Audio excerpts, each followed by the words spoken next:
V'hinei, Sama Kadosh Baruch Hu la'adam. Kadosh Baruch Hu placed a person b'makom. What is this world? Shirabim bo hamarchikim oso meni yisbarach.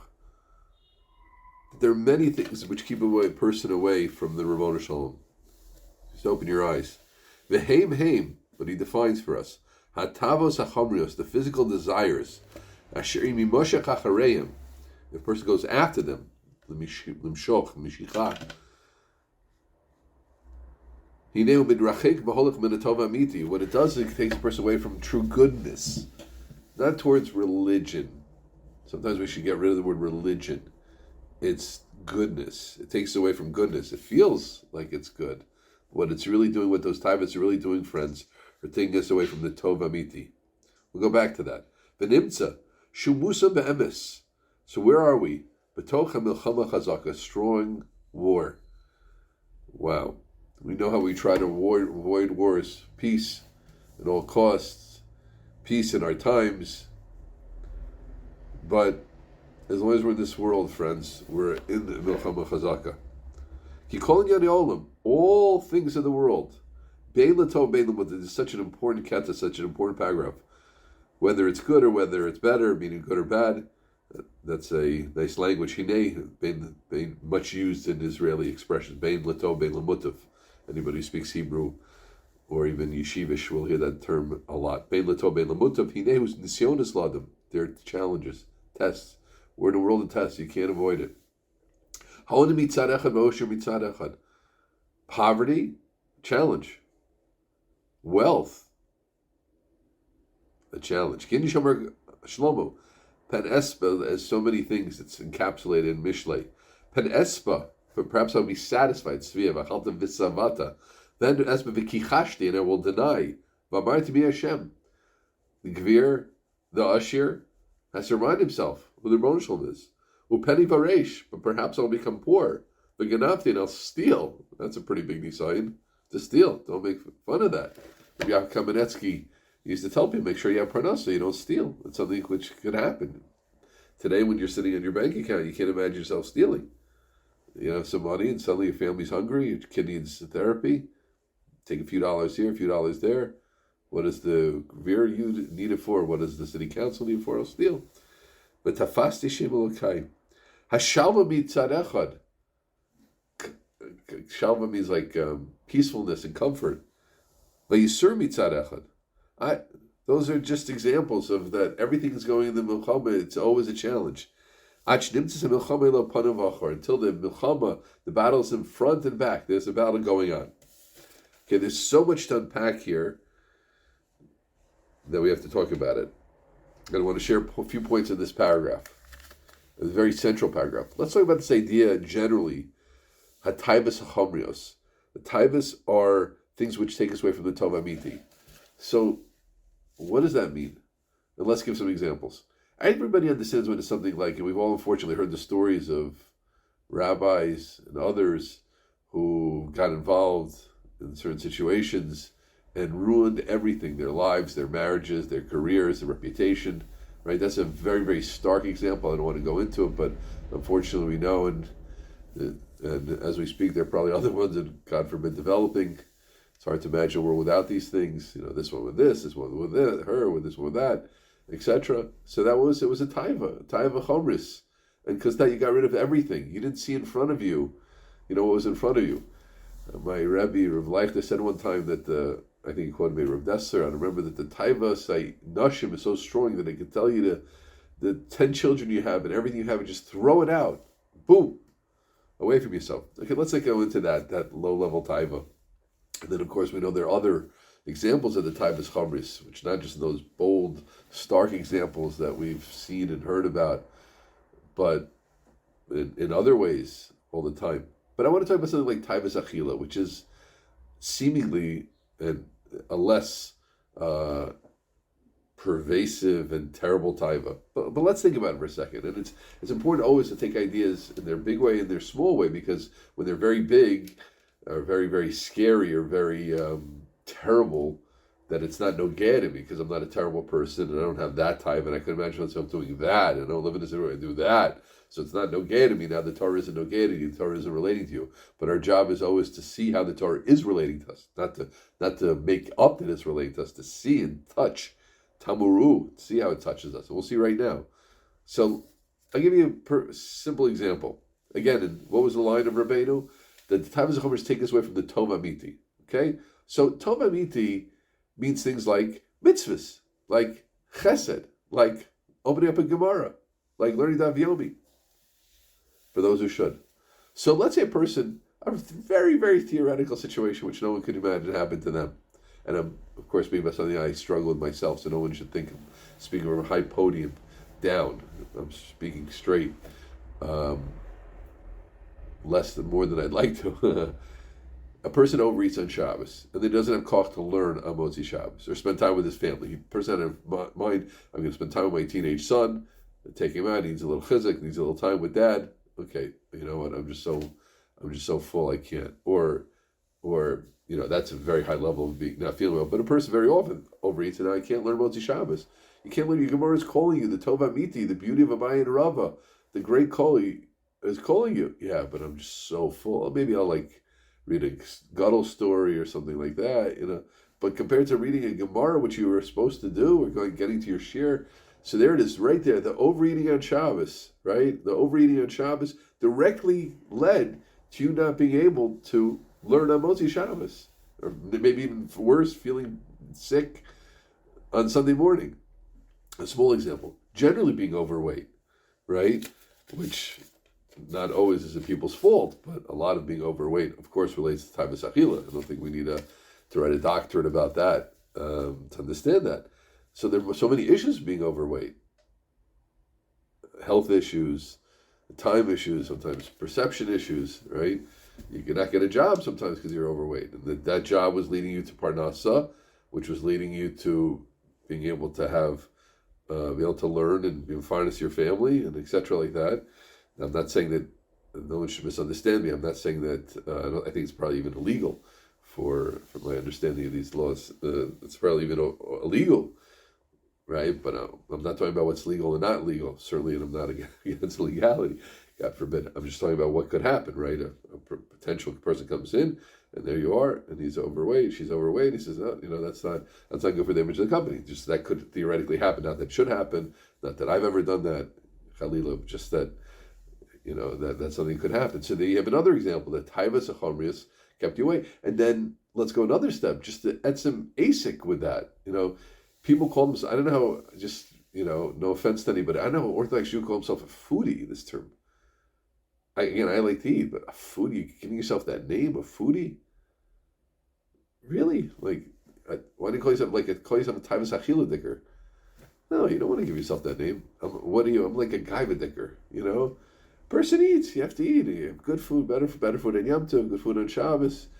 Go out with your spouse a little bit. Fine. You need to, but to call yourself a foodie. That my asik is food. Come on, that's not the Jewish way.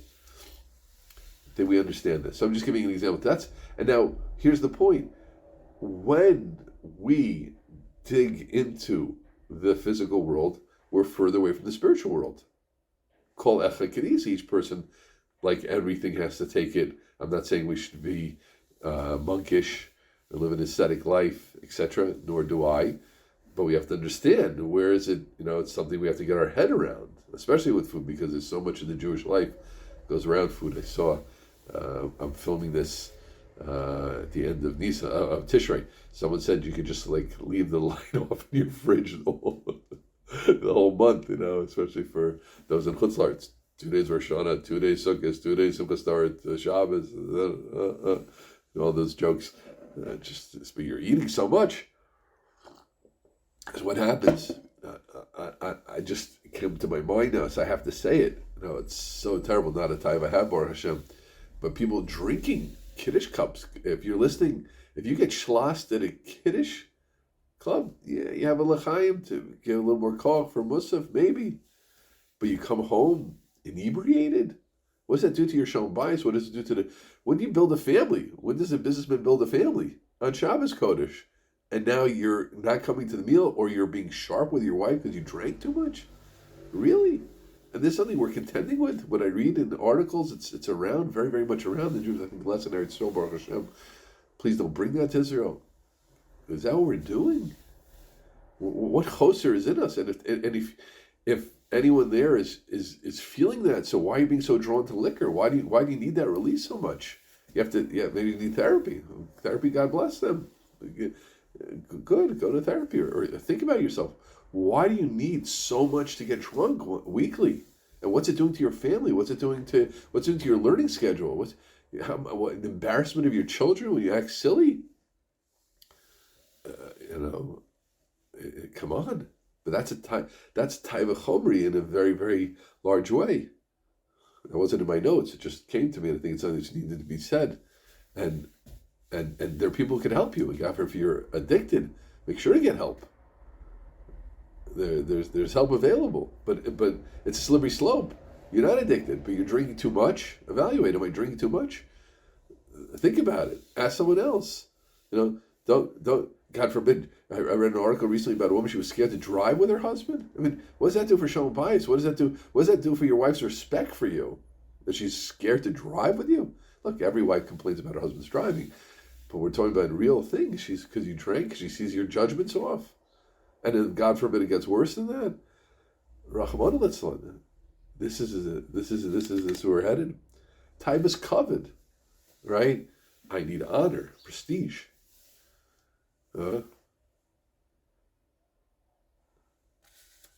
I want to ask a question to the Rav, because it'll look like I don't know something.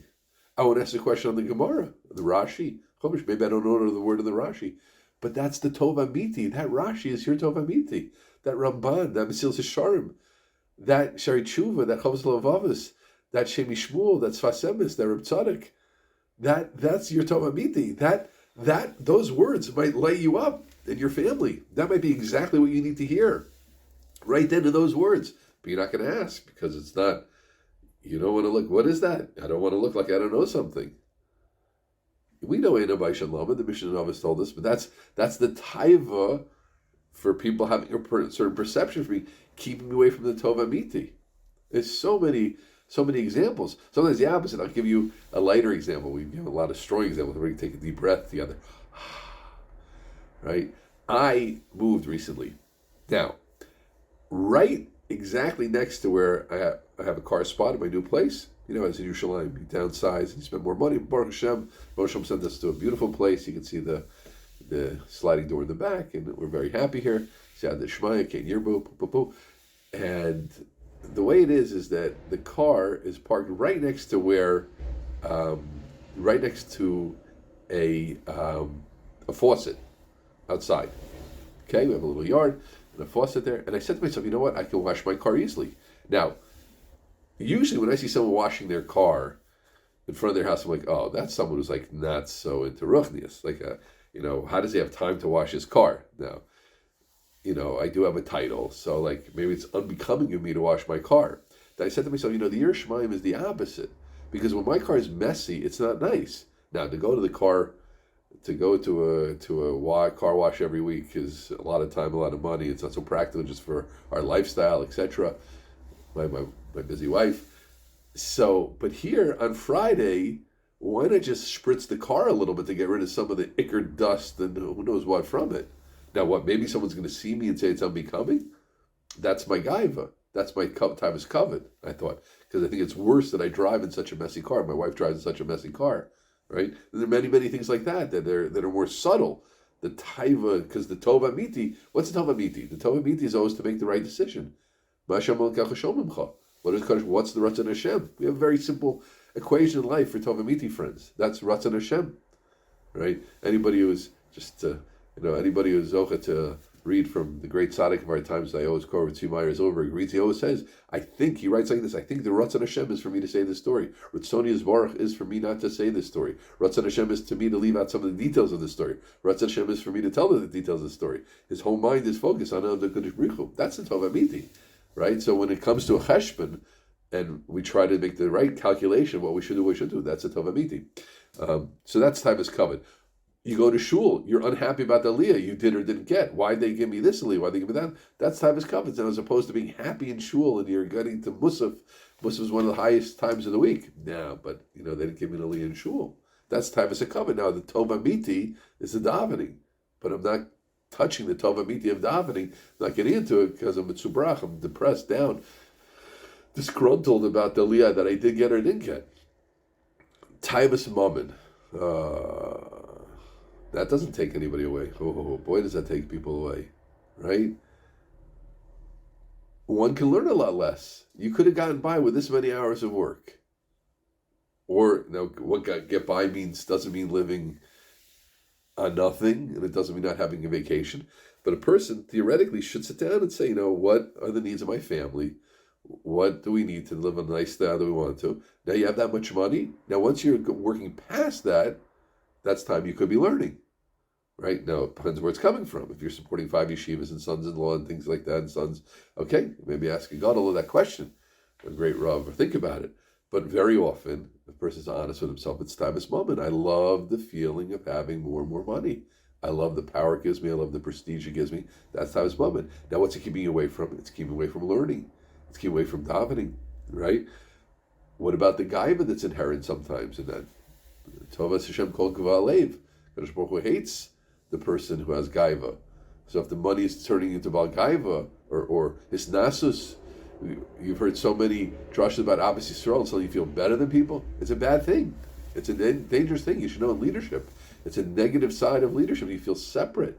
Yosef Hatzadik, the great Yosef, died before his brothers because he had Srara, which is really, it's just mind-boggling and shocking and even depressing and scary for those of us in leadership. I can't feel better than anybody. I'm no better than the Rabbeim that work for me. Subordinates. No subordinates. Not better than my Talmidim. No one's better than anybody.